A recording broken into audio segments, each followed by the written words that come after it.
नमस्कार। नेपाल टेलिभिजनको राति 8 बजेको यो समाचार बुलेटिनमा यहाँहरूलाई स्वागत छ। म गोविन्द धिताल र साथमा छु म श्वेता सिन्हा। सुरुमा प्रमुख समाचार।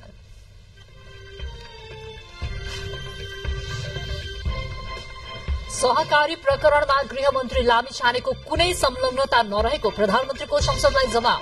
संसदीय छानबिन समिति बनाउन प्रमुख प्रतिपक्षी दल कांग्रेसको अडान कायमै। प्रतिनिधि सभामा प्रधानमन्त्री र सांसदहरूबीच सवाल जवाब। नागरिकले विधिको शासनको अनुभूति गर्ने गरी सरकारले काम अघि बढ़ाएको प्रधानमन्त्रीको आश्वासन। सत्ता साझेदार दलहरूको साझा न्यूनतम कार्यक्रम सार्वजनिक। भ्रष्टाचारमा संलग्नलाई कड़ा कार्यवाही गर्ने प्रतिबद्धता।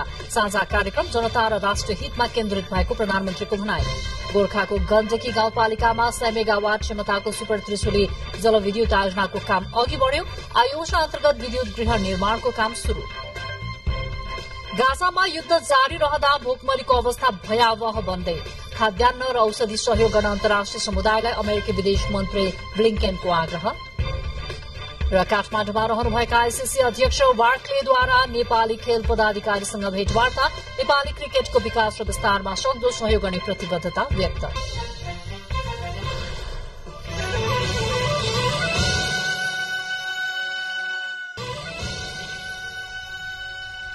समाचार अब विस्तारमा।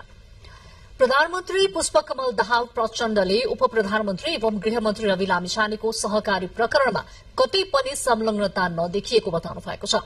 प्रतिनिधि सभाको आजको बैठकमा प्रधानमन्त्रीले प्रमुख प्रतिपक्षी दल नेपाली कांग्रेसले उठाएको सहकारी प्रकरणमा गृहमन्त्रीको संलग्नता सम्बन्धी विषयमा प्रधानमन्त्रीले जवाब दिनुहुँदै गृहमन्त्रीको प्रतिरक्षा गर्नु भएको हो। तर प्रधानमन्त्रीको जवाबमा कांग्रेसले भने चित्त बुझाएको छैन। संलग्न कागजहरू नै सार्वजनिक भएकोले ती कागज पत्रका आधारमा छानबिन गर्न संसदीय छानबिन समिति बनाउनु पर्ने अडान कांग्रेसको छ। प्रधानमन्त्रीले उप प्रधानमन्त्री तथा गृहमन्त्री रवि लामिछानेको नाम सहकारी प्रकरणमा कहीँ कतै जोडिएको नदेखिएको बताउनु भएको छ।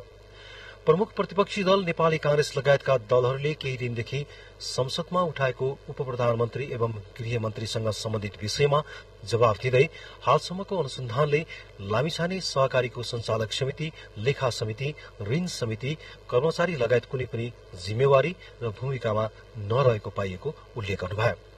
अदालतमा विचाराधीन मुद्दामा पनि लामिछाने कहीँ कतै जोडिएको नदेखिएको पनि प्रधानमन्त्रीले बताउनुभयो। यसैगरी सहकारीमा रवि लामिछानेको नाममा प्रभाव भएको भनेको ऋण फर्स्युट भएको देखिन आएको भन्दै अनुसन्धान गर्नुपर्ने नदेखिएको भन्ने प्रहरीबाट ब्रिफिङ भएको जानकारी पनि प्रधानमन्त्रीले गराउनुभयो।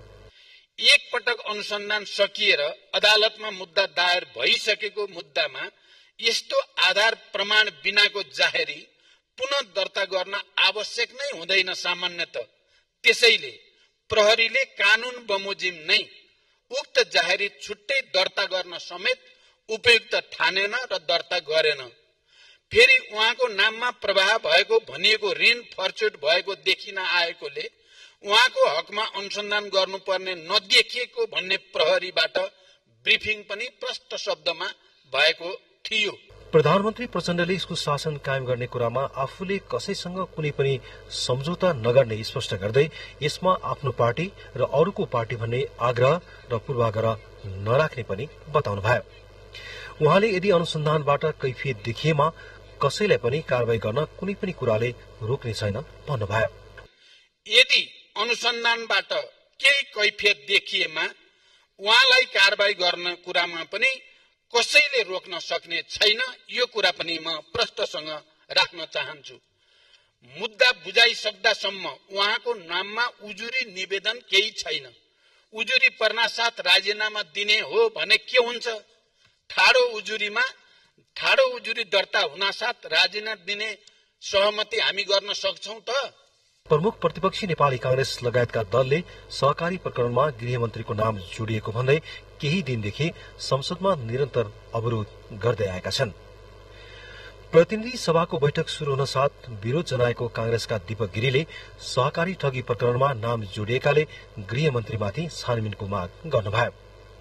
प्रधानमन्त्रीको जवाबपछि पनि चित्त नबुझाएको नेपाली कांग्रेसले संसदभित्रै छानबिन समिति गठनको माग गरेको छ। प्रमुख सचेतक रमेश लेखकले पर्याप्त प्रमाण हुँदाहुँदै पनि प्रधानमन्त्रीलाई नै गलत सूचना दिएको भन्दै निष्पक्ष छानबिनको माग गर्नुभयो। अहिलेसम्म संसदको अभ्यासमा पनि भएको, संसदीय मान्यतामा पनि स्थापित भएको म आग्रह पनि गर्न चाहन्छु सम्माननीय सभामुख मार्फत सम्माननीय प्रधानमन्त्रीज्यू र सरकारलाई आग्रह गर्न चाहन्छु र म चुनौती पनि दिन चाहन्छु। तपाई प्रमाण छैन भन्दै हुनुहुन्छ, म प्रमाण छ भन्दैछु।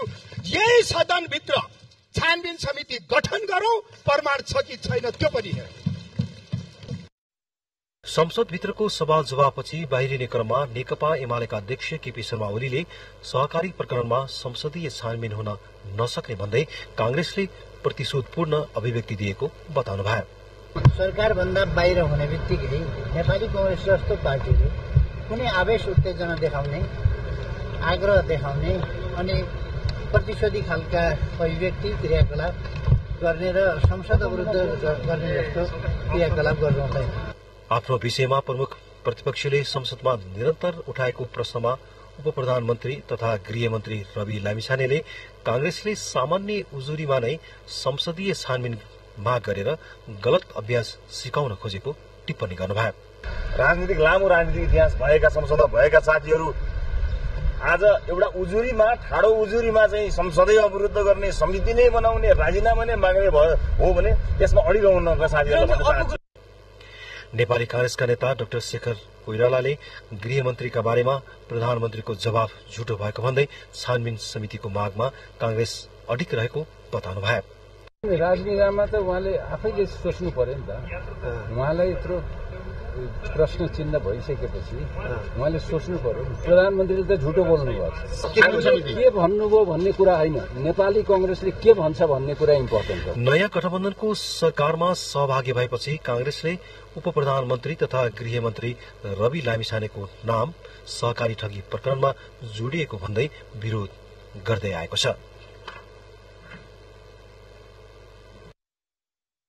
प्रधानमन्त्री पुष्पकमल दाहाल प्रचण्डले प्रमुख प्रतिपक्षी दल नेपाली कांग्रेस लगायतले उपप्रधानमन्त्री एवं गृहमन्त्री रवि लामिछानेको राजीनामा, भ्रष्टाचार, सुन तस्करी, जग्गा हिनामिना लगायतका विषयमा सांसदहरूले उठाउनु भएको विषयमा जवाफ दिनुभएको छ।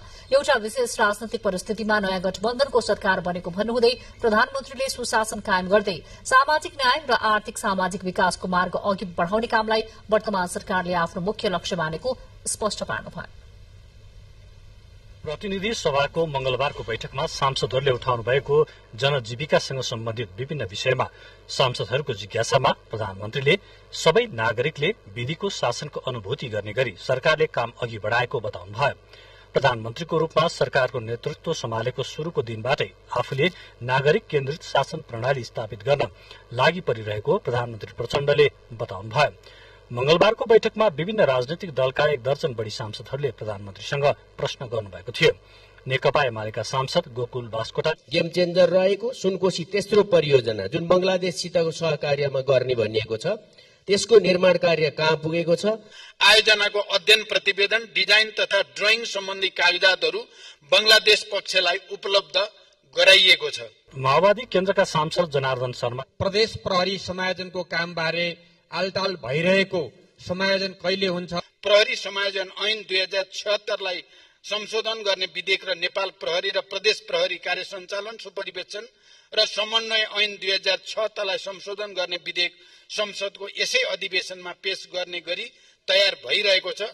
सम्मानित सदनबाट कानून पारित भए लगत्तै प्रहरी समायोजनको काम तुरन्त अगाडि बढाइने गरी समायोजनको तयारी भइरहेको छ। राष्ट्रिय स्वतन्त्र पार्टीकी सांसद डाक्टर चन्दा कार्की भण्डारी प्रधानमन्त्रीज्यू, अब सरकारले जनतामा कसरी स्वास्थ्य बीमाको पहुँच बढाउने हो? 2081 वैशाख 1 देखि लागू हुने गरी छुट्टै रिफिल काउन्टरको व्यवस्था गरी औषधि वितरण गर्ने तथा ज्येष्ठ नागरिकलाई सबै सेवा प्रदायक अस्पतालहरूबाट प्रत्येक मंगलबार जेरियाट्रिक क्लिनिक मार्फत सेवा दिने व्यवस्था मिलाइएको छ। यसैगरी नेपाली कांग्रेसका सांसद डाक्टर चन्द्रकान्त भण्डारीले देशमा गरिबी, अराजकता, कुशासन बढ़िरहेको भन्दै समाधानको योजनाबारे प्रश्न गर्नुभयो। जलवन अस्पताल निर्माणका लागि कहिले प्रधानमन्त्रीबाट शिलान्यास हुन सक्छ, यो जानकारी चाहन्छौं। कीर्तिपुरको वर्ण अस्पताललाई जलनको प्रमुख अस्पतालका रूपमा विस्तार गर्न सरकारबाट अनुदान दिने प्रक्रिया अघि बढेको छ। वर्ण अस्पताल विस्तार गर्ने मन्त्री परिषदको निर्णय कार्यान्वयन सम्बन्धमा कीर्तिपुरको वर्ण अस्पतालका अतिरिक्त वीर अस्पताल, शिक्षण अस्पताल, पाटन अस्पतालमा जलन युनिट स्थापना गरी सेवा विस्तार गरिँदैछ।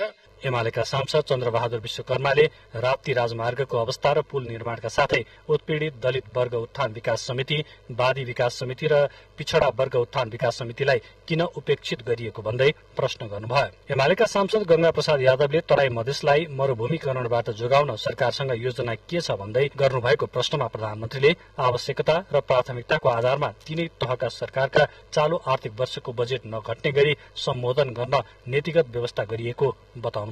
सांसद चन्दा चौधरीले पोखरा अन्तर्राष्ट्रिय विमानस्थल सञ्चालन बारे प्रश्न गर्नुभएको थियो। यसैगरी सांसद छेरिङ डुबडुल लामा भोटेले हुम्ला जिल्ला सड़क, शिक्षा, संचार लगायत आधारभूत कुराबाटै पछाडि रहेको भन्दै सरकारको योजना बारे प्रश्न गर्नुभयो। सांसद छविलाल विश्वकर्माले भूमिहीन सुकुम्बासी र अव्यवस्थित बसोबासी बारेमा प्रश्न गर्नुभएको थियो। सांसद गंगा कार्कीले भ्रष्टाचार विरुद्ध सरकारको कारवाही सम्बन्धमा थप योजना के छ भन्दै प्रश्न गर्नुभयो। सांसद चित्रबहादुर केसीले बागलुङबाट गलकोट सेवा केन्द्र लैजाने प्रतिबद्धता जनाउनु भएकोमा हालसम्म किन कार्यान्वयन भएन? बागलुङ जिल्लाको गलकोटमा इलाका प्रशासन कार्यालय नै स्थापना गर्ने विषयमा सरकारले आवश्यक तयारी गरिरहेको विषयमा माननीय सदस्य र यस सम्मानित सदनलाई जानकारी गराउन चाहन्छु। प्रधानमन्त्री प्रचण्डलाई सांसद छेरिङ ल्यामु लामा तामाङ, सांसद गोमा लाभ सापकोटाले पनि ग्रामीण भूगोलका जनताको मर्का समाधानबारे प्रश्न गर्नुभएको थियो। यी 5 राजनीतिक दलहरूले न्यूनतम नीतिगत प्राथमिकता र साझा संकल्प सार्वजनिक गरेका छन्। प्रधानमन्त्री कार्यालयमा आज आयोजित कार्यक्रममा निराशा चिर्दै भरोसा जगाउँदै लैजाने प्रतिबद्धता सहित न्यूनतम कार्यक्रम सार्वजनिक गरिएको हो। कुनै पनि कालखण्डको भ्रष्टाचार र जो कोही भ्रष्टाचारीमाथि छानबिनको कुरालाई कार्यक्रममा प्राथमिकतामा राखिएको छ। जनतामा रहेको निराशा चिर्दै आशा र भरोसा कायम गर्ने लक्ष्य राखिएको साझा कार्यक्रममा नेपाली जनताको सर्वोपरि हितलाई केन्द्रमा राखिएको उल्लेख छ।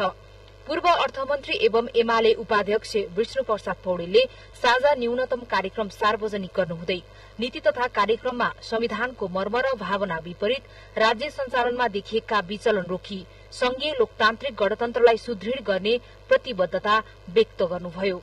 हालको आर्थिक शिथिलता, दण्डहीनता एवं व्यावसायिक निराशालाई चिर्दै विभिन्न 13 मुख्य क्षेत्रलाई प्राथमिकतामा राखिएका छन्, जसमा नेपालको भौगोलिक अखण्डता, सार्वभौम सत्ता, स्वाधीनता र स्वतन्त्रतालाई थप सुदृढ बनाउने र लिम्पियाधुरा, लिपुलेक, कालापानी, सुस्ता लगायतका नेपाली भूमि फिर्ता लिन प्रभावकारी कूटनीतिक प्रयास अघि बढाउने पनि उल्लेख छ।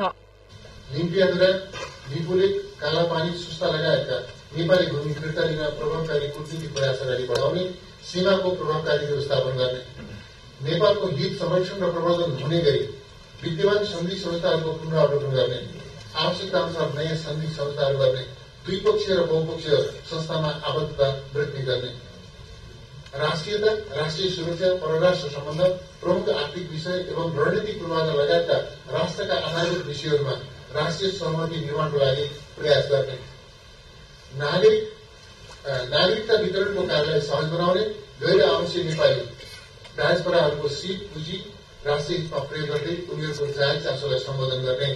त्यसो त कुनै पनि कालखण्डको भ्रष्टाचार र जो कोही भ्रष्टाचारीमाथि छानबिन गर्ने प्रतिबद्धता साझा कार्यक्रम मार्फत ल्याइएको छ। अख्तियार दुरूपयोग अनुसन्धान आयोग जस्ता नियामक निकायलाई कानून, जनशक्ति, स्रोत र साधनबाट अधिकार सम्पन्न बनाई भ्रष्टाचार निवारण र सदाचारको प्रत्याभूति गर्ने 5 दलको संकल्प छ।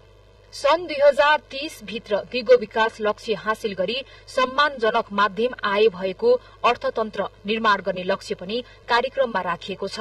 यस आवधिक योजना आरम्भ गर्दा डिजिटलाइजेसन, पर्यटन, कृषि, ऊर्जा र हरित औद्योगिकरणलाई रोजगारमूलक आर्थिक वृद्धि एवं संरचनागत रूपान्तरणका नयाँ आधारका रूपमा परिभाषित गर्दै सन् 2030 भित्र दिगो विकास लक्ष्य हासिल गरी सम्मानजनक मध्यम आय भएको अर्थतन्त्र निर्माण गर्ने।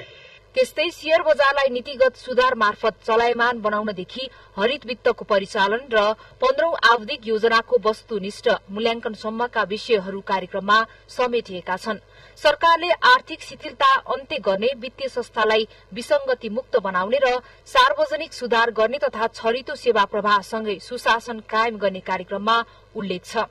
वित्तीय र मौद्रिक नीति बीच समन्वय गर्दै तात्कालिक र मध्यकालीन लगानी र रोजगार मैत्री नीतिगत सुधारमा बाधा पुर्याउने विभिन्न कानूनहरू संशोधन गर्ने, सार्वजनिक वित्तको दिगो व्यवस्थापनमा चुनौतीको रूपमा रहेको राजस्व र खर्चबीच बढ़िरहेको अन्तरलाई कम गर्न, राजस्व सुधार, सरकारी खर्चमा मितव्ययिता, वैदेशिक सहयोगका नवीन स्रोतहरूको पहिचान र परिचालन गर्ने, विप्रेषण आप्रवाहलाई उत्पादनशील लगानी गतिविधिमा लगाउने र शेयर बजारलाई नीतिगत सुधार मार्फत चलायमान बनाउने, वित्तीय संस्थाहरूमा उत्पन्न समस्या समाधान गर्न विभिन्न समयमा गठित आयोगहरूका सुझावलाई क्रमशः कार्यान्वयन गर्दै सहकारी लघु वित्त संस्था एवं अनुचित लेनदेनसँग सम्बन्धित समस्या समाधान गर्ने, स्वदेशी उत्पादनको प्रवर्धन गर्ने, शिक्षा, स्वास्थ्य र सामाजिक सुरक्षालाई व्यवस्थित गर्ने विषय पनि कार्यक्रममा समेटिएको छ। भौतिक पूर्वाधार विकास र अन्तर्निकाय समन्वयलाई प्रभावकारी तुल्याउने, ऊर्जा विकास एवं सूचना र संचार नीतिगत व्यवस्था गर्ने विषय न्यूनतम कार्यक्रममा उल्लेख गरिएको छ। त्यसैगरी भूमि व्यवस्था, वन वातावरण, जलवायु अनुकूलन र विपद व्यवस्थापन, युवा र खेलकुद, पर्यटन, संस्कृति तथा सामाजिक सद्भाव, महिला सहभागिता, सशक्तिकरण र सामाजिक समावेशिता, संक्रमणकालीन न्याय र दिगो शान्ति र राष्ट्रिय हितको रक्षा, स्वतन्त्रता तथा असंलग्न परराष्ट्र नीति लगायतका विषय समेटिएको छ। राज्यका निकायबीच अन्तर समन्वय कायम गरी प्रविधि आधारित सुधार निर्देशित अनुगमन प्रणाली स्थापना गर्ने, समावेशिता, धर्मनिरपेक्षता सहित संहिता कार्यान्वयनसँग सम्बन्धित बाँकी कानून निर्माण गरी सबै तहका सरकारलाई प्रभावकारी बनाउने, आम नागरिकलाई सहज र छरितो ढंगबाट निष्पक्ष न्यायको सुनिश्चितता गर्न न्यायपालिकाको संरचनागत सुधारका लागि सुझाव तथा सिफारिश गर्न उच्च स्तरीय आयोग गठन गर्ने। फागुन 29 गते 5 राजनीतिक दलबीच नयाँ राजनीतिक समीकरण भएसँगै न्यूनतम कार्यक्रम तयार गर्न कार्यदल बनाइएको थियो। 5 दलबीच भएको 7 बुँदे सहमतिका आधारमा कार्यदलले न्यूनतम नीतिगत प्राथमिकता र साझा संकल्प तयार गरेको हो। कार्यक्रममा 5 राजनीतिक दलका शीर्ष नेताहरू, प्रधानमन्त्री तथा नेकपा माओवादी केन्द्रका अध्यक्ष प्रचण्ड, नेकपा एमालेका अध्यक्ष केपी शर्मा ओली, नेकपा एकीकृत समाजवादीका अध्यक्ष माधव कुमार नेपाल, राष्ट्रिय स्वतन्त्र पार्टीका सभापति रवि लामिछाने र जनता समाजवादी पार्टीका अध्यक्ष उपेन्द्र यादव सहभागी हुनुहुन्थ्यो। एनटीभी न्यूजका लागि मानवी बानिया, नेपाल टेलिभिजन, काठमाडौँ। यसैबीच प्रधानमन्त्री पुष्पकमल दाहाल प्रचण्डले सत्ता गठबन्धनले प्रस्तुत गरेको न्यूनतम साझा कार्यक्रम जनता र राष्ट्र हितमा केन्द्रित भएको बताउनु भएको छ। सरकारमा सहभागी 5 राजनीतिक दलको न्यूनतम नीतिगत प्राथमिकता र साझा संकल्प सार्वजनिक भएपछि संक्षिप्त सम्बोधन गर्नुहुँदै प्रधानमन्त्रीले विगतको अनुभवलाई समेत संश्लेषण गरी साझा कार्यक्रम ल्याइएको जानकारी दिनुभएको हो। प्रधानमन्त्रीले समृद्धिको यात्रामा जानुपर्छ भन्ने उद्देश्यका साथ नयाँ समीकरण बनेको पनि प्रश्न पार्नुभयो। नयाँ समीकरण प्रधानमन्त्रीका रूपमा आफ्नो पदका कारणले नबनेको प्रश्न पार्नुहुँदै प्रधानमन्त्री प्रचण्डले जनतामा सुशासन र समृद्धिको आकांक्षालाई तीव्रताका साथ गुणात्मक तवरले सम्बोधन गर्ने ऐतिहासिक आवश्यकतासँग वर्तमान समीकरण बनेको प्रश्न पार्नुभयो। उहाँले जनतामा नयाँ आशा जगाउने र राष्ट्रको बृहत्तर हितलाई केन्द्रमा राखेर नयाँ समीकरण बनेको प्रश्न पार्नुहुँदै पछिल्लो परिस्थिति अनुसार काम गर्न सबै मन्त्री, सचिव एवं कर्मचारीलाई निर्देशन पनि दिनुभयो। जनतामा नयाँ आशा र भरोसा जगाउने कुराको कुनै विकल्प नभएको पनि प्रधानमन्त्रीले बताउनुभयो। संविधान, नियम, कानून हातमा लिएर जे मनला त्यही बोल्दै हिँड्ने, जे मनला त्यही घोषणा गर्दै हिँड्ने प्रवृत्तिलाई पनि यो नयाँ सरकार गठनसँगै त्यसलाई नियन्त्रण गर्ने प्रक्रियातिर पनि हामी अगाडि बढिसकेका छौं। त्यसमा पनि केही संकेतहरू देखा परिसकेका छन् र सुशासनको पक्षमा चाहे जो कोही होस्, यदि भ्रष्टाचार या बेचितीमा संलग्न देखियो भने त्यसका विरुद्ध हामीले कडा कदम चालेर जनतामा एउटा सुशासनको पक्षमा भरोसा दिलाउने कामको पनि हामीले सुरुवात गरेका छौं। अब हामी सबैले इमानदारी साथ राष्ट्रको बृहत्तर हितको निम्ति, जनतालाई सुशासनको प्रत्याभूति दिनको निम्ति, विकास र समृद्धिको नयाँ यात्रा हामीले आरम्भ गर्दैछौं भनेर सेवा प्रवाह गर्नको निम्ति सबैसँग म विशेष अपिल पनि गर्न चाहन्छु र आज प्रधानमन्त्रीको हैसियतमा म निर्देशन पनि सबै मन्त्रालय र सचिवहरूलाई दिन चाहन्छु, सबै निकायहरूलाई पनि दिन चाहन्छु। सत्ता गठबन्धनमा सहभागी 5 राजनीतिक दलका शीर्ष नेताहरूको उपस्थितिमा न्यूनतम साझा कार्यक्रम कार्यदलका संयोजक विष्णु पौडेलले सहमतिको न्यूनतम साझा कार्यक्रम प्रस्तुत गर्नुभएको थियो। अब केही बेर विज्ञापन। विश्रामपछि समाचारमा पुनः स्वागत छ। बाँकी समाचार। सरकारले आगामी आर्थिक वर्ष 2081-82 का लागि 1 खर्ब 48 अर्ब रूपियाँ समानीकरण अनुदानका लागि सीमा तोकेको छ, जसमा 60 अर्ब प्रदेश सरकारका लागि र 88 अर्ब स्थानीय तहलाई उपलब्ध गराइने भएको छ।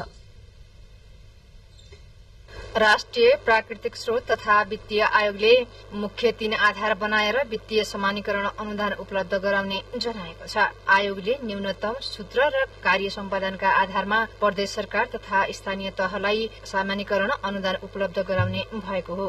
आयोगले प्रदेश तथा स्थानीय तहलाई न्यूनतम कति अनुदान दिने भन्ने तय गरिन्छ, जसमा प्रदेश सरकार तथा स्थानीय तहलाई कति अनुदान उपलब्ध गराउने भन्ने तय गरिन्छ। त्यस्तै सूत्रका आधारमा मानव सूचाङ्क, आर्थिक सामाजिक असमानता, पूर्वाधारको अवस्था तथा राजस्व खर्चको अवस्था लगायतलाई आधार मानिन्छ। त्यस्तै जनसंख्याका आधारमा सबैभन्दा बढी जनसंख्या भएका पालिकाले धेरै अनुदान प्राप्त गर्ने भन्ने व्यवस्था छ। आयोगले सूत्रका आधारमा 42.5 अर्ब, न्यूनतमतर्फ 15 अर्ब र कार्य सम्पादनतर्फ करिब 6 अर्ब रूपियाँ अनुदान तोकेको छ। सबैभन्दा धेरै जनसंख्या भएको पालिकाले धेरै अनुदान प्राप्त गर्ने आधारमा कुल 26 अर्ब 68 करोड़ रूपियाँ अनुदान बाँडफाँड गरिएको छ।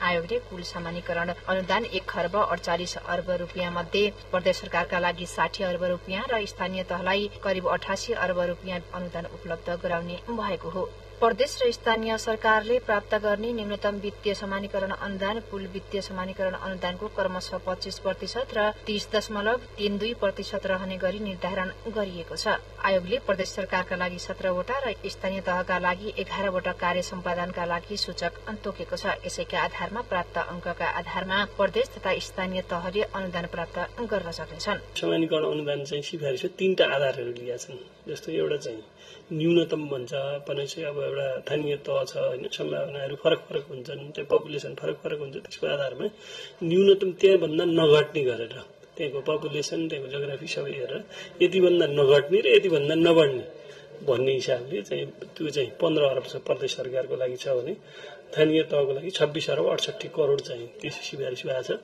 दोस्रो भनेको सूत्रमा आधारित हो। त्यसमा चाहिँ पूर्वाधार, जनसंख्यादेखि लिएर त्यो विभेद अथवा असमानता विभिन्न चाहिँ उयोहरू छन्। त्यसको आधारमा चाहिँ सिफारिस गर्ने अर्को अनुदान छ। तेस्रो चाहिँ भनेको कार्य सम्पादन मूल्याङ्कनमा आधारित चाहिँ छ। केन्द्र सरकारले प्रदेश तथा स्थानीय तहको खर्चको आवश्यकता र राजस्वको क्षमताको आधारमा प्रदेश र स्थानीय तहलाई तथा केन्द्र सरकारबाट प्राप्त अनुदान र आफ्नो स्रोतबाट उठेको राजस्वलाई प्रदेशले प्रदेश भरका स्थानीय तहको खर्चको आवश्यकता र राजस्वको क्षमताको आधारमा स्थानीय तहलाई आयोगको सिफारिस अनुसार हस्तान्तरण गर्ने अनुदानलाई नै वित्तीय समानीकरण अनुदान भनिन्छ। क्यामेरामा अनुप घिमिरेका साथमा कमला अर्याल, नेपाल टेलिभिजन, काठमाडौँ। नुवाकोटको उत्तरी भेगमा रहेको दोर्खु खोलामा सड़क र पक्की पुल निर्माण सम्पन्न भएको छ। तादी गाउँपालिका 3 स्थित खरानी 4 दोर्खु खोला सड़क योजनाको काम समेत सम्पन्न भएको छ। दोर्खु खोलामा 41 मिटर लामो पक्की पुल बनाइएको छ। तादी गाउँपालिका 3 खारनी 4बाट दोर्खु खोला हुँदै तादी 1 उर्लेनीसम्म जाने उक्त सड़क मार्ग अन्तर्गत चालू आर्थिक वर्षमा 6 किलोमिटर सड़कको स्तरोन्नति गरिएको छ। राष्ट्रिय भूमि आयोग दार्चुलाले अव्यवस्थित बसोबासीलाई जग्गा धनी पूर्जा वितरण शुरू गरेको छ। पहिलो चरणमा जिल्लाको दुहु गाउँपालिकाका अव्यवस्थित बसोबासीलाई जग्गा धनी प्रमाणपत्र वितरण गरिएको हो। जिल्लामै पहिलो पटक दुहु गाउँपालिका वडा नम्बर 3 बोहरी गाउँका 17 जनालाई जग्गा धनी प्रमाण पूर्जा वितरण गरिएको राष्ट्रिय भूमि आयोग दार्चुलाका अध्यक्ष लालसिंह धामीले जानकारी दिनुभयो। उहाँले अन्य पालिकामा पनि नापीको काम भइरहेकोले छिट्टै जग्गा धनी प्रमाण पूर्जा वितरण गरिने उल्लेख गर्नुभयो। बझाङका अधिकांश ग्रामीण क्षेत्रका युवाहरू पछिल्लो समय व्यावसायिक कृषि तथा पशुपालनतर्फ आकर्षित भएका छन्। थोरै लगानीमा राम्रो आमदानी हुन थालेपछि वैदेशिक रोजगारीको साटो युवाहरू गाउँमै उद्यमी बन्न शुरू गरेका हुन्।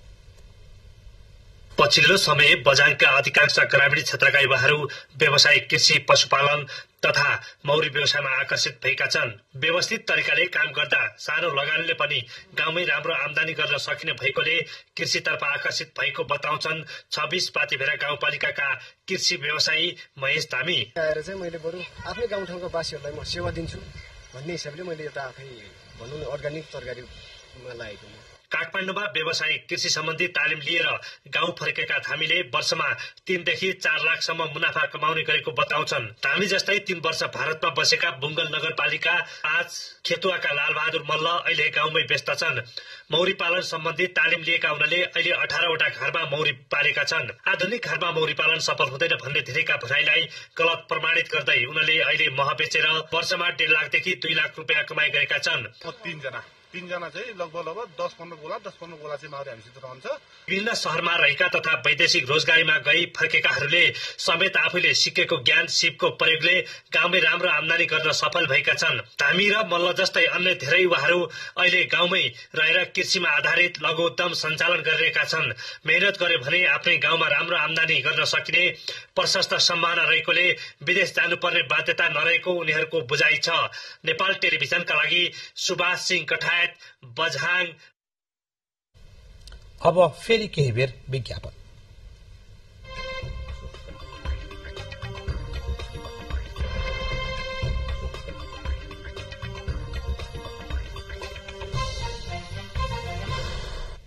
गोर्खाको गण्डकी गाउँपालिका 1 भुटानमा सुपर त्रिशुली जलविद्युत आयोजना निर्माणको काम अघि बढेको छ। 19 अर्ब रुपियाँको लागतमा ब्लू एनर्जी प्राइभेट लिमिटेडले आयोजना निर्माण गर्न थालेको हो। आयोजना 100 मेगावाट क्षमताको रहने कम्पनीका निर्देशक निरञ्जन रेग्मीले जानकारी दिनुभएको छ। काठमाडौँको सीई कन्स्ट्रक्सनसँग ठेक्का सम्झौता भएर काम अघि बढ़ाइएको पनि उहाँले बताउनुभयो। आयोजना अन्तर्गत अहिले विद्युत गृह निर्माणका लागि जग खन्ने काम भइरहेको छ। साथै गोर्खाको गण्डकी गाउँपालिका बुटा र चितवनको इच्छाकामना गाउँपालिका जोड्ने त्रिशुली नदीमाथि बेली ब्रिज पनि बनिरहेको छ। आयोजनाका लागि करिब 14 करोड़ रुपियाँ खर्चेर कम्पनी आफैले बेली ब्रिज निर्माण गर्न लागेको हो। बेली ब्रिजको सामग्री भने सड़क योजना कार्यालय गोर्खाले उपलब्ध गराएको छ। आयोजनाले करिब 24 हेक्टर क्षेत्रफल जमीन ओगट्ने र त्यसका लागि करिब 40 रोपनी निजी जग्गा खरिद समेत गरिसकेको कम्पनीले जनाएको छ। सुर्खेतको बुलबुले ताल संरक्षणको क्रियाकलापहरू अघि बढ़ाउँदै गएपछि त्यसले पर्यटन प्रवर्धनमा समेत टेवा पुगेको छ। हिजो आज कर्णाली प्रदेशको प्रमुख पर्यटकीय गन्तव्यमा रारा तालसँगै बुलबुले उद्यानलाई पनि लिन थालिएको छ।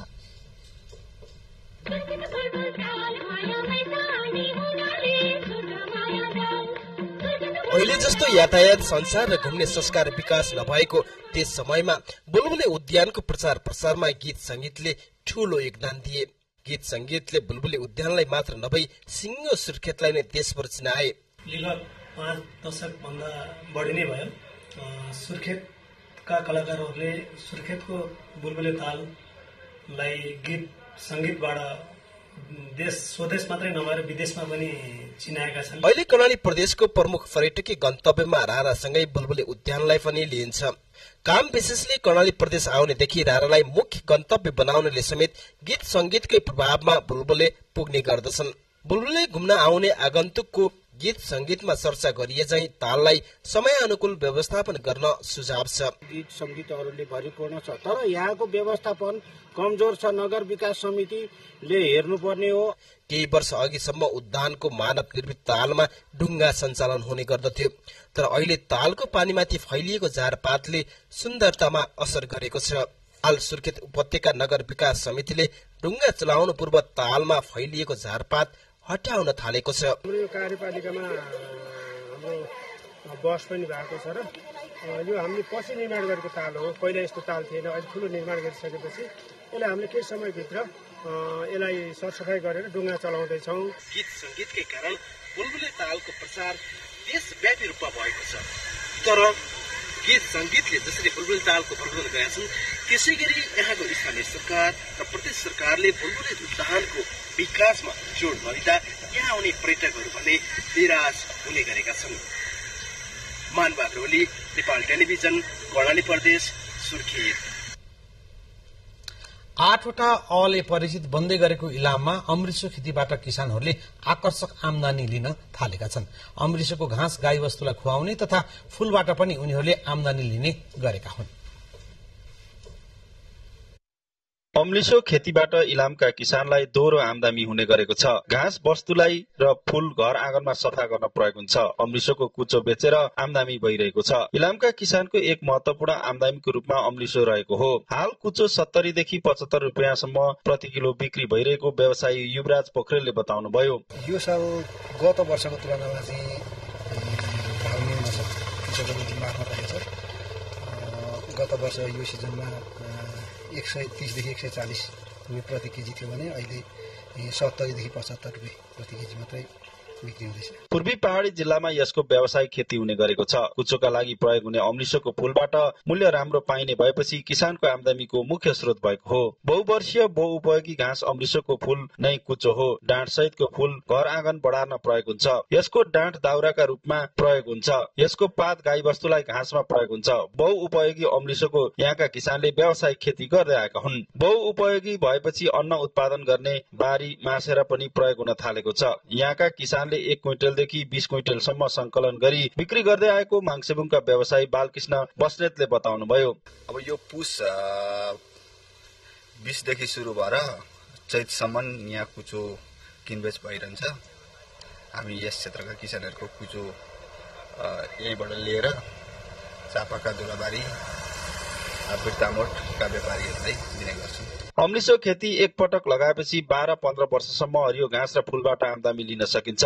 यसको खेती नेपालका पूर्वी पहाडी जिल्लाहरूमा हुँदै आएको छ। इलाममा व्यावसायिक खेती हुने अम्लिसो झापाको बिर्तामोट र दुलाबारीमा जम्मा भएर भारत निर्यात हुँदै आएको हो। अम्लिसो बारीको डिल र कान्लामा लगाउँदा हुने भएकाले खाद्य बाली उत्पादन हुने जमिन मास्नु पर्दैन। पछिल्लो समय दूधबाट राम्रो आमदानी हुने भएपछि गाई वस्तुलाई घाँसका लागि अम्लिसो रोप्न थालिएको छ। सुजन तिमल सिन्हा, नेपाल टेलिभिजन, कोशी प्रदेश, इलाम।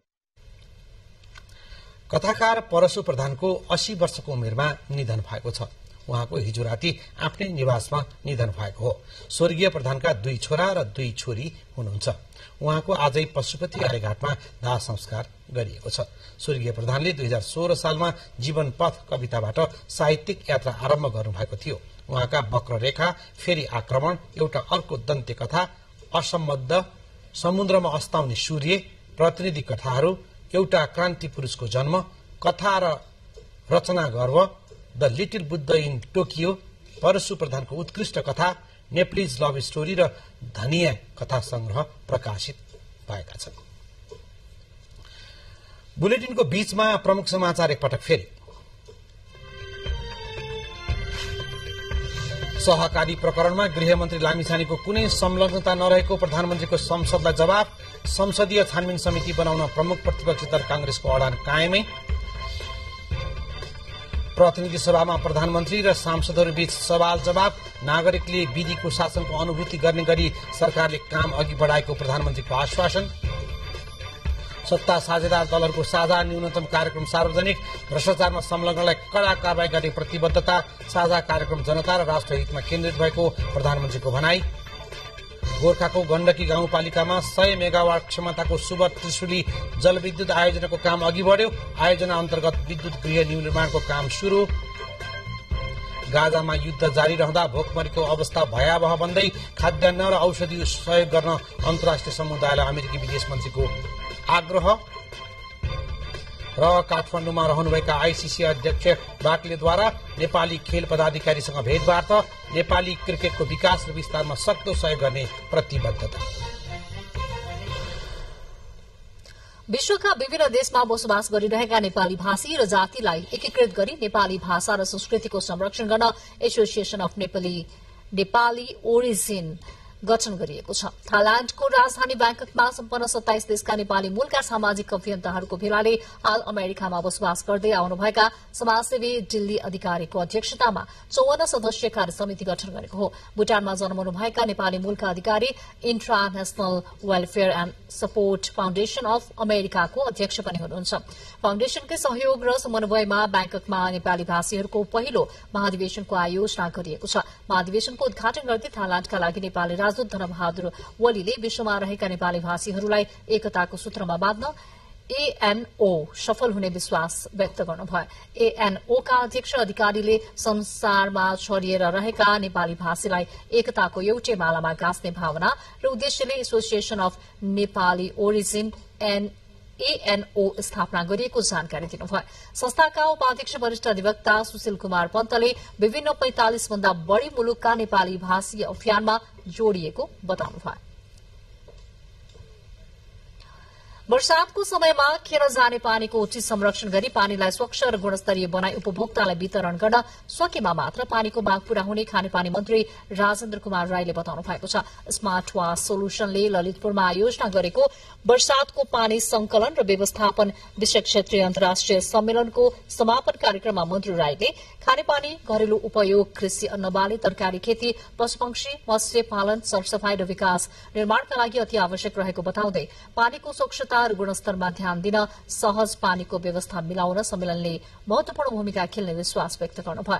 जलवायु परिवर्तनका कारण वर्षाको प्रवृत्तिमा आएको परिवर्तनले भएको पानीको स्रोतहरूमा प्रतिकूल असर मुहानहरू सुक्दै जानुले भोलिका दिनमा संकट आउन सक्ने भएकोले समयमै पानीलाई संरक्षण गर्न आवश्यक रहेको खानेपानी मन्त्रालयका सचिव सुरेश आचार्यले बताउनुभयो।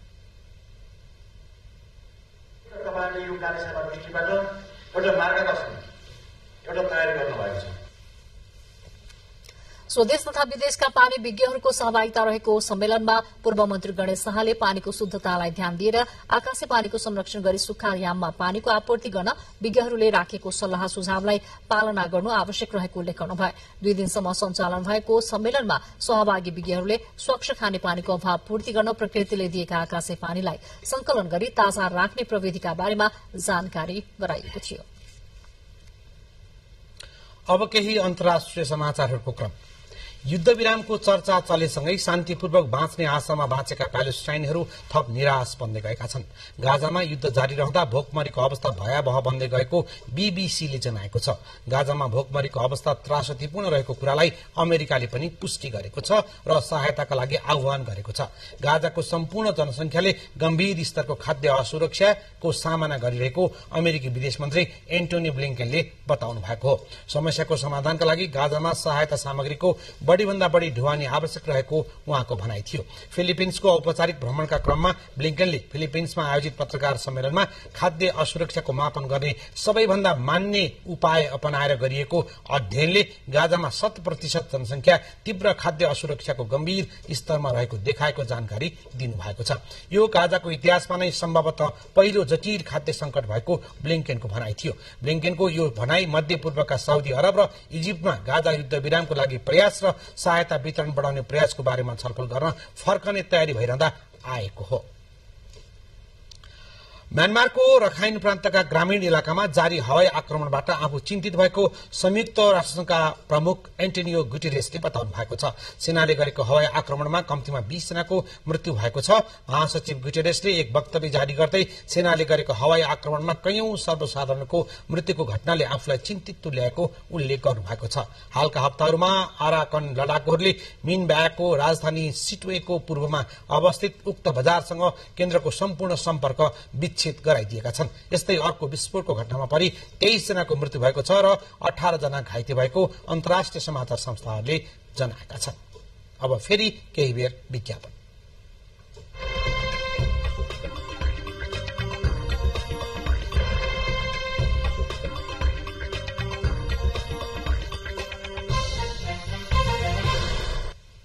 अब आर्थिक समाचार।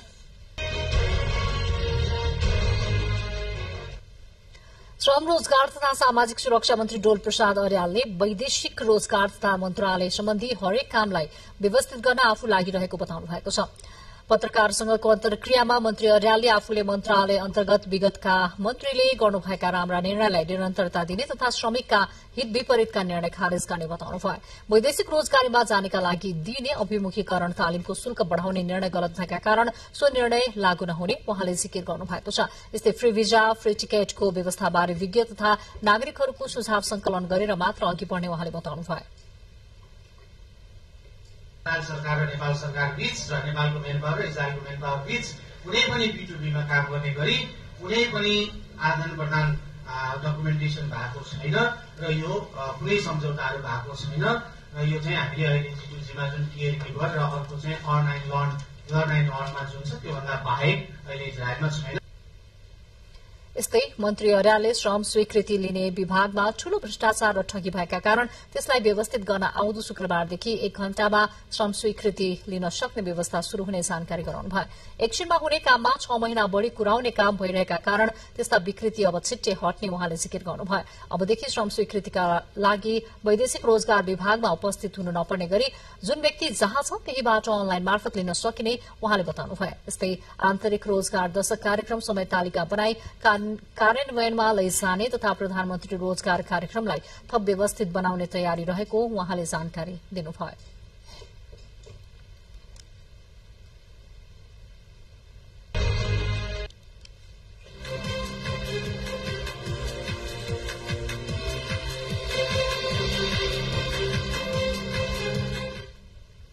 माफ गर्नुहोला, हामीले आर्थिक समाचार प्रसारण गरिसकेका छौं। अब खेलकुद समाचारको पालो। खेलकुद समाचारको निरन्तरताको क्रम हामी यो समाचारबाट शुरू गर्नेछौं। नेपाली खेल पदाधिकारीहरूलाई अन्तर्राष्ट्रिय क्रिकेट संघ अध्यक्षले आज भेटवार्ता गर्नुभएको छ। उहाँले क्रिकेट संरचनाको अवलोकन पनि गर्नुभयो। वार्केले आज राष्ट्रिय खेलकुद परिषदका सदस्य सचिव टंकलाल घिसिङसँग भेटवार्ता गर्नुभएको थियो। सो अवसरमा नेपाली क्रिकेटको अवस्था, सम्भावना र आईसीसीले नेपाली क्रिकेटलाई गर्न सकिने सहयोग लगायतका विषयमा छलफल भएको थियो। त्यसवखत सदस्य सचिव घिसिङले एसोसिएट राष्ट्रमा T20 क्रिकेटमा नेपालले विगतमा कायम गरेको शीर्ष स्थानलाई आगामी दिनमा पनि कायम राखिराख्न प्रयासरत रहेको बताउँदै पूर्वाधार विकासमा राज्यले चासो दिएर लगानी गरिरहेको बताउनुभयो। आईसीसी अध्यक्ष वार्कले सीमित स्रोत र साधनका बीच नेपाली क्रिकेटले गरेको प्रगति प्रशंसनीय रहेको बताउँदै पूर्वाधारका विषयमा चासो व्यक्त गर्नुभयो। उहाँले नेपाली क्रिकेटको विकास र विस्तारमा सक्दो सहयोग गर्ने प्रतिबद्धता पनि व्यक्त गर्नुभयो। भेटका अवसरमा राखेप र नेपाल क्रिकेट संघ क्यानका पदाधिकारीहरू उपस्थित हुनुहुन्थ्यो। वार्कले आजै कीर्तिपुर र मूलपानी क्रिकेट मैदानको पनि निरीक्षण अवलोकन गर्नुभयो। नेपालले सन् 2027 को महिला विश्वकप अन्डर-19 क्रिकेट प्रतियोगिताको आयोजना गर्न लागेको सन्दर्भमा खेल संरचना सहित आवश्यक तयारीबारे जानकारी लिन आईसीसी अध्यक्ष वार्कले हिजो नेपाल आउनु भएको हो। उहाँले प्रधानमन्त्री, अर्थमन्त्री र खेलकुद मन्त्री पनि भेट्ने कार्यक्रम रहेको छ। एभरेस्ट भलिबल क्लब काठमाडौँमा जारी 8औं RBBNVA भलिबल च्याम्पियनशिपको महिलातर्फ सेमी फाइनलमा प्रवेश गरेको छ। त्रिपुरेश्वर स्थित राष्ट्रिय खेलकुद परिषदको कबर्ड हलमा जारी च्याम्पियनशिपको आज भएको खेलमा नेपाल पुलिस क्लबसँग 3-2 को सेटमा पराजित भए पनि 3 खेलमा 7 अंक साथ एभरेस्ट सेमी फाइनलमा पुगेको हो। सोही समूहमा त्रिभुवन आर्मीले पहिलो जित दर्ता गरेको छ। पुलिस अब आर्मी विरुद्ध 1 अंक जोडे सेमी फाइनलमा पुग्नेछ। पुलिसको 5 र आर्मीको 3 अंक छ। पुरुषतर्फ हेल्प नेपाल समूह विजेता बन्दै क्वार्टर फाइनल चरणमा प्रवेश गरेको छ। समूह चरणको अन्तिम खेलमा ढोरपाटन स्पोर्ट्स क्लबलाई 3-0 को सोझो सेटमा पराजित गर्दै हेल्प नेपाल समूह विजेता बन्दै अन्तिम 8मा स्थान पक्का गर्न सफल भएको हो। हेल्प नेपालको जितले कोशी प्रदेश पनि समूह उपविजेता बनेको छ। लगातार 2 हार बेहोरेको ढोरपाटन भने प्रतियोगिताबाट बाहिरिएको छ। युवा तथा खेलकुद मन्त्री विराज भट्ट श्रेष्ठले खेलको वर्गीकरण नेपाली खेलकुदको आवश्यकता भएको बताउनु भएको छ। नेपाल खेलकुद पत्रकार मञ्चले आयोजना गरेको अन्तर्क्रिया कार्यक्रममा मन्त्री श्रेष्ठले नयाँ ढंगले अघि बढ़ने मात्रै खेलको क्षेत्रलाई अघि बढ़ाउन सकिने उल्लेख गर्नुभयो। उहाँले नेपाली खेल क्षेत्र चरणबद्ध रूपमा उधो झरिरहेको भन्नुहुँदै खेल संघहरूले आफ्नो जिम्मेवारी प्रभावकारी ढंगले निर्वाह गर्न नसकिरहेको पनि बताउनुभयो। आईओसी को चार्टरभित्र रहे पनि नेपाल ओलम्पिक कमिटी नेपालको कानूनभित्र पनि रहेर काम गर्नुपर्ने मन्त्री श्रेष्ठको भनाइ थियो। त्यसका अधिकारहरू छैन। सो त्यो चुनौती पनि छ। तर अब नै त्यो टाइपले बनाएछ। यो मन्त्रालय त कस्तो भन्दा सेरोमोनियल जस्तो मात्र हो कि यहाँनिर। तर सर्टन चिज फेरि कस्तो छ भन्दा हामी त नवीनतम सोच बोकेका युवाहरू हो नि त। त्यही भित्र एममा पनि कहाँ छ अब गार्जियनसिपै तपाईँले नै अहिले भन्नुभन्दा गार्जियनसिप मात्र हो। गार्जियनसिप भएर विवादहरू भयो जस्तो एनले के भनेको छ भने त लागू गराउन सक्छौँ। खेलकुद मन्त्रीका रूपमा नवनियुक्त हुनुभएका मन्त्री श्रेष्ठलाई खेलकुद पत्रकार मञ्चका अध्यक्ष दुर्गानाथ सुवेदी सहित मञ्चका पदाधिकारीहरूले स्वागत गर्नु भएको थियो।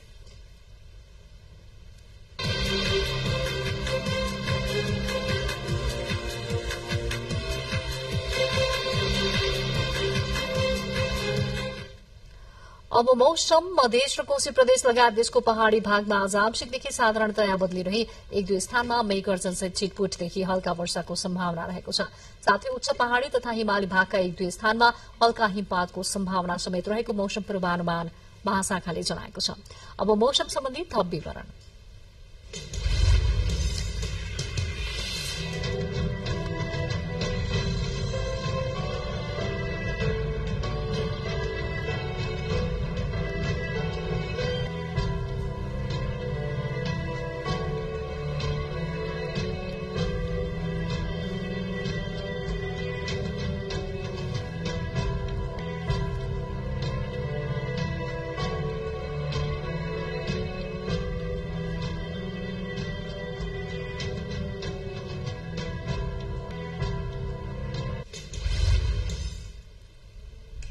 बुलेटिनको अन्त्यमा प्रमुख समाचार पुनः एकपटक।